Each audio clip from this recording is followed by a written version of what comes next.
times. Let's not exaggerate. We're a lot bigger country, a lot bigger population. Let me be conservative. Civil war of this, I'd say 50 times this. Because, by the way, people aren't just going to start burning trash cans and stuff. Patriots, libertarians, conservatives don't ever protest, you notice, because when they do, they protest like 1776. And it's not going to be pretty. And the globalists actually want to maneuver this. And this is what I want to explain to you today. What we're seeing in Kiev and what we see going on there, and what we see happening there, is a microcosm of how the globalists operate. They don't usually invade your country. They don't usually come in with an overwhelming force openly. The Bushes did that, and that was against main globalist policy, but the establishment let them do it as a test. They do it by fomenting opposition and overthrow groups and balkanization and destabilization programs. Then they take over that country and use it the next phase to exploit to the next country, try to infiltrate and overthrow it. That's how the globalists operate, through subversion. It's on record.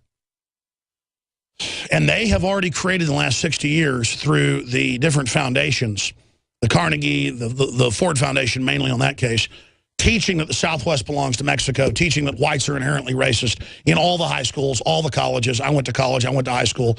I was taught that in Dallas. I was taught that in Austin in high school. I was taught that at community college, and so I didn't go to main college. Every class, it could be math, it could be U.S. history, it could be psychology. I was taking a bunch of courses to see what I liked. It was white people are bad, America's bad, the Southwest belongs to Mexico, and we're going to have a communist takeover, and we're going to take the guns, and all of you white people should be ashamed of yourselves. This was all coming out of white people's mouths. And when I wrote papers against it, they would give me Fs, and I would write misspelled as a test, screwed up ones, worshiping communism and stuff as a sick joke. I did it a few times. They would give me A+s and invite me for coffee afterwards. And I said, that's it, I'm out of here. I'm going to go do an Access TV show. The only place I can get on air, I'm going to fight these people. And now you see the universities, you see it everywhere. I mean, it is just incredible what is going on, so that they can then have the riots start up whenever they want in this country. You don't just think they're going to come for the guns and then leave it at that and have a civil war over there. No, no, no. They're going to stage some race stuff and get the Southwest burning. And then it'll be, oh, there'll be sanctions on the U.S. if they don't let this become its own autonomous zone, where they put us into a North American Union, what Obama's going to Mexico right now to do. And then they always then have a super union with the old groups, the old countries, broken up into small little groups within it. So globalism is the opposite of unity and the opposite of sovereignty. It's totally exploitive, totally predatory. And so you watch. Ukraine will be much worse in a year than it is now. If they would have gone under the EU, it would have been much worse for them. And this is what the government of the Ukraine now gets, because they didn't join the EU, the incredibly predatory EU. And when they voted a month ago, remember, to not join, I said, that's it, get ready for their cities to burn. On record, it's not hard. You don't join NATO, you don't join the EU, they're going to overthrow your country just like Serbia. In that case, they brought in radical Wahhabist Muslims out of Albania, had them blow up churches, shoot little kids on the street. The Serbs got mad, attacked them. I mean, I'm not taking sides for the Serb folks. I have no Slavic blood in me. I've never been to Serbia. I just studied real geopolitics and what actually happened under Bill Clinton. And you know, they would have a guy with tuberculosis wanting into a food tent that had wire around it, and Time Magazine and Newsweek and all of them would show it, and CNN going, look at this starving man in a Serb concentration camp. It was all lies, folks. The Serbs in the UN zone numbers lost double to triple depending on which war in the 90s, and were always the ones being attacked. Just like when the Syrians fight back against the outside al-Qaeda invasion, oh, it's a horrible atrocity. And they brought in the al-Qaeda into the south, and they took a third of the country. Kosovo is a drug running route, and now they're still attacking up into the rest of the country. And this is how the globalists operate. And they bombed Belgrade and the rest of the country with depleted uranium. Why not give old Clinton 5 Peace Prizes for that? All because it was a sovereign country, and they broke it up, folks. After the fall of the Soviet Union, and you know, Tito had been dead a long time, all that whole place was getting along fine. The whole Balkans, where we get the term balkanization, The whole Balkans was getting along until the West came in and did that, just like the Middle East. This is such an evil divide and conquer policy. It is so bad, and they're going to do it here in America.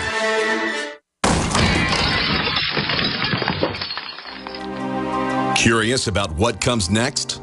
Next is the feeling of vulnerability you get after you arrive home to discover your house has been ransacked by burglars. Fool the bad guys with a new improved fake TV. You asked for it, we listened, and we made our new fake TV 3 times brighter than our previous model. The brightness of our new fake TV is equivalent to a 40-inch TV. It simulates the color and motion of a real TV while you're away from home. And when burglars think someone is home watching television, they're likely to pass your house and move on to an easier target. The new, brighter fake TV is only $39.95 and includes free shipping. Go to faketv.com or call 1-877-5-FAKE-TV. That's 877-532-5388 or go to faketv.com. Fake TV, the burglar deterrent.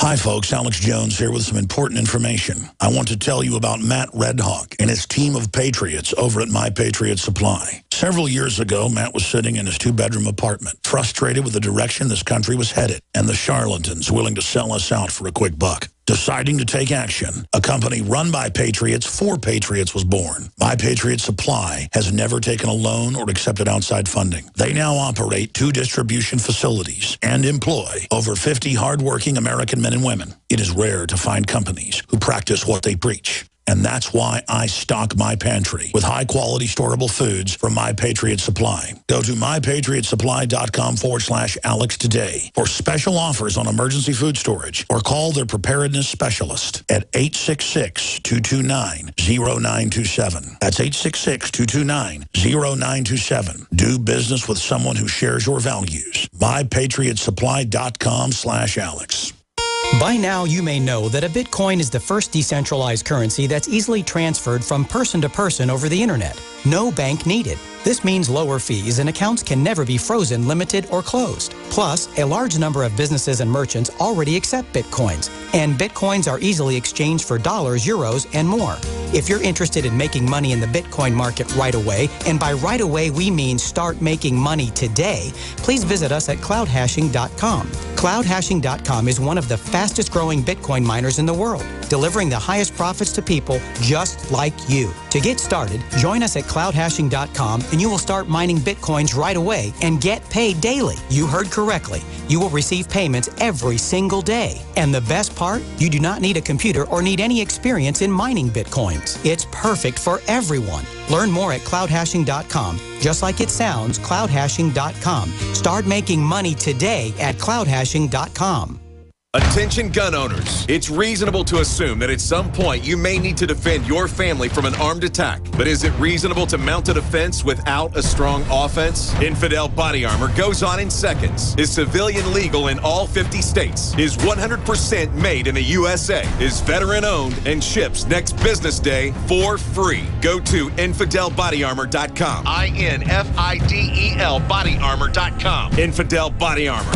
Just won't quit. Huge Mountain House sale at Emergency Essentials. Right now, get 25% off every can. Go to BePrepared.com for the guaranteed lowest price you'll find anywhere. Mountain House freeze-dried meals are famous for their proven 25-year shelf life, delicious flavors, and easy preparation. This month only, save 25% on over 30 Mountain House varieties. For the best selection, call Emergency Essentials at 800-999-1863 or visit BePrepared.com. The choice is clear. Be unprepared or BePrepared.com.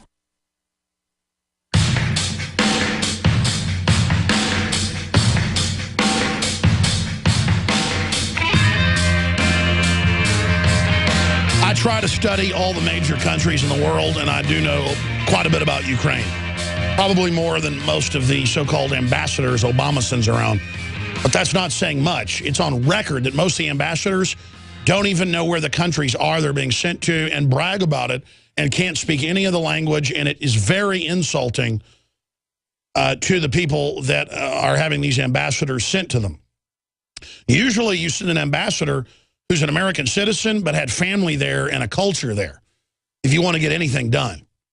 Like if, you know, the U.S. ambassador to England should generally be an Anglophile and have family in England and, have some background there and know about British culture or UK culture.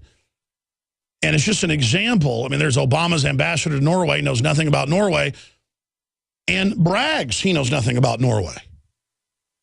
But I know quite a bit about Ukraine. Really smart, great people. They've had it really hard in between Europe and those wars and in between the old czars and then the Russians under communism. But this is a new empire of the EU and the globalist teamed up with the Anglo-American establishment coming in to take over and privatize everything and absolutely just drag these people through the mud. And there's problems with the government. There's corruption. There's all the standard stuff. They've been putting new governments in every couple of years over there. This government's just trying to be neutral. And it looked like on a lot of fronts was trying to be nice to the Russians and nice to the EU and just trying to have trade and saying, we'll just be on our own. No, thank you. The EU looks like a bad deal. And, of course, they activated Soros. And, I mean, Soros is like herpes or something. I mean, he just is the gift that keeps on giving. Do I need to say anything more about what's happening in the Ukraine, but that George Soros is on record right in the middle of it?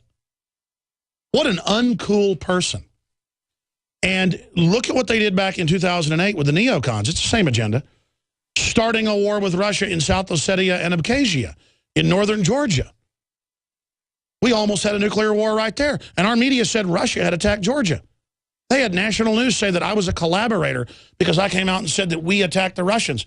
Later, they had to admit that was the case. They ran a hoax, folks. They could start a war tomorrow with the Russian border territory. A demilitarized zone. They've got a bunch of those. And we'd have nuclear war, and we'd always be told the Russians did it. That's how big these hoaxes are. That's how evil this government is. It's not our government, ladies and gentlemen. It is criminal elements that are playing all countries off against each other because they can consolidate power during chaos.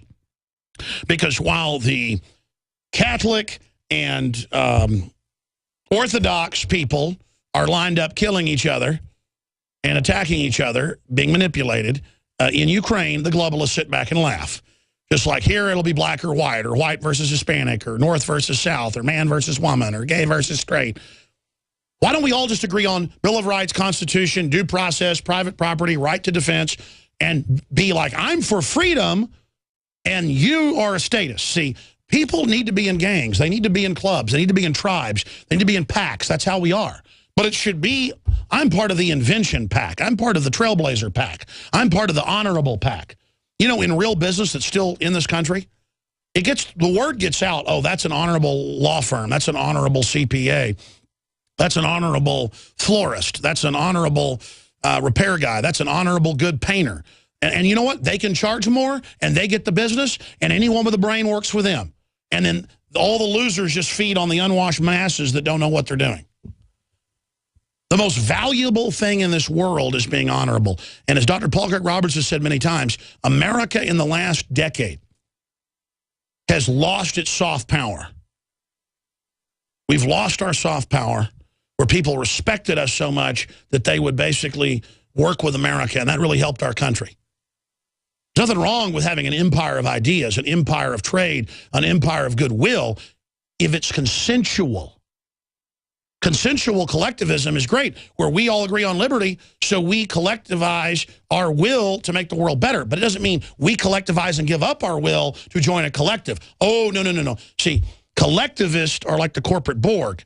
And so as people that are individuals, we think, well, I won't work with anybody because I'm not a collectivist. That's not collectivism. That's teamwork, ladies and gentlemen. And the minute we figure out the difference between that and this robo-sapien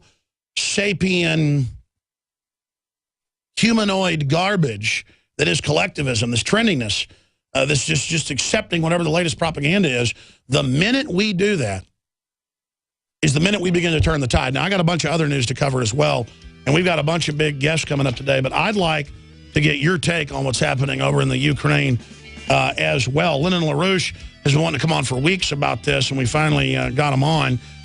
He says it could turn into World War III. I agree. Joseph Farah is going to be coming on to talk about a host of issues, Obama becoming a dictator, and so much more. That of WorldNet Daily.